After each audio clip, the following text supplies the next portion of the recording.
अजित पवार आणि शरद पवार यांची बारामतीमध्ये बैठक। अमोल कोल्हे, सुप्रिया सुळे, शशिकांत शिंदे, जयंत पाटील, रोहित पवारही उपस्थित। जिल्हा परिषद निवडणुकीवर चर्चा होत असल्याची माहिती।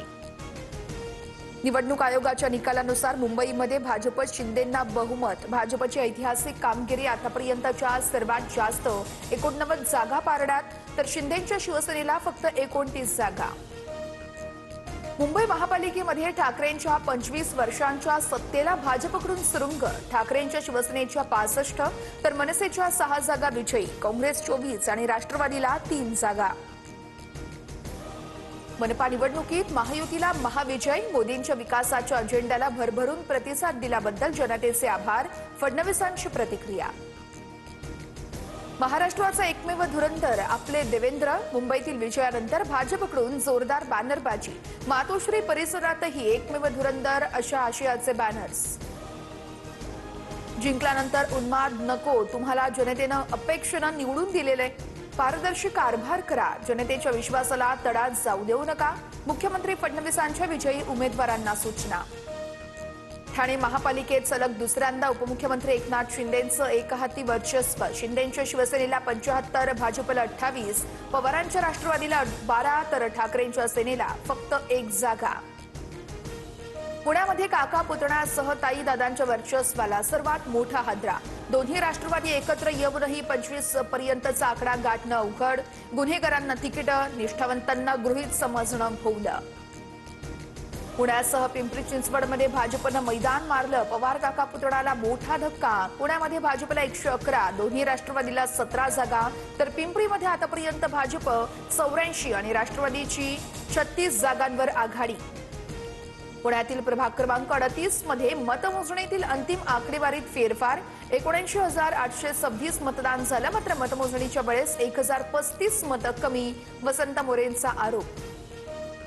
सर्व विजयी 6 उमेदवारांचं राज ठाकरेंकडून अभिनंदन, तर मनसेच्या यशवंत किल्लेदारांसह सुप्रिया दळवी, सुरेखा परब, विद्या आर्या आणि सई शिर्के या विजयी। ठाणे शहर जिल्हा काँग्रेसचे विक्रांत चव्हाण यांचा राजीनामा। ठाण्यात पक्षाला एकही जागा न मिळाल्यानं पराभवाची नैतिक जबाबदारी स्वीकारून चव्हाणांचा राजीनामा। 20 जानेवारीला भाजपच्या नव्या राष्ट्रीय अध्यक्षांची घोषणा होणार। नितीन नबीन यांची राष्ट्रीय अध्यक्षपदी बिनविरोध निवड होण्याची शक्यता। एनडीएच्या जनहितकारी सुशासनाच्या अजेंड्याला जनतेने आशीर्वाद दिलेत। आमच्या विकासाची दृष्टी भावली, प्रगतीला अधिक गती देणारा कौल। पालिका निवडणुकांमधील भाजपच्या विजयानंतर पंतप्रधान मोदींचं ट्विट। नाशिकमध्ये शिंदेंच्या शिवसेनेच्या पराभूत उमेदवाराच्या घरासमोर फटाके फोडत शिवीगाळ। दोन्ही गटांमध्ये काही काळ बाचाबाची आणि शिवीगाळ। गणेश मोरेंची पोलिसात तक्रार। निकालानंतर कोल्हापूरमधील भाजपचे उमेदवार दिलीप पवार यांच्या पराभवानंतर दगडफेक। दिलीप पवार यांना मतदान न केल्याच्या रागातून 2 गट आमने सामने। धुळ्यामध्ये भाजप कार्यालयात पराभूत कार्यकर्त्यांचा राडा। कार्यालयातील खुर्च्यांची तोडफोड। 25 ते 30 कार्यकर्त्यांमध्ये झटापटी। जालन्याच्या प्रभाग क्रमांक 10 मध्ये निकालानंतर काँग्रेस आणि शिवसेनेच्या समर्थकांमध्ये हाणामारी। 5 ते 6 जण जखमी। परिस्थिती सध्या नियंत्रणात। अकोल्याच्या अकोटमध्ये भाजपचे विजयी उमेदवार शरद तुरकर यांना मारहाण। नितीन राऊत यांच्या समर्थकांनी मारहाण केल्याचा आरोप। पोलिसांकडून या प्रकरणी अधिक तपास सुरू। येत्या दशकात भारत केवळ स्टार्टअप्समध्येच नाही तर जागतिक तंत्रज्ञानामध्ये देखील जगाचं नेतृत्व करेल। पंतप्रधान नरेंद्र मोदींकडून विश्वास व्यक्त।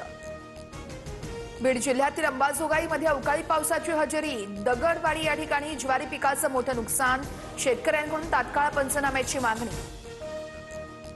एप्रिलपासून पीएफचे पैसे यूपीआयद्वारे काढता येणार। 8 कोटी जणांना मोठा दिलासा। 5 लाखांपर्यंतची रक्कम यूपीआयद्वारे काढता येणार। अल फलाह विद्यापीठाची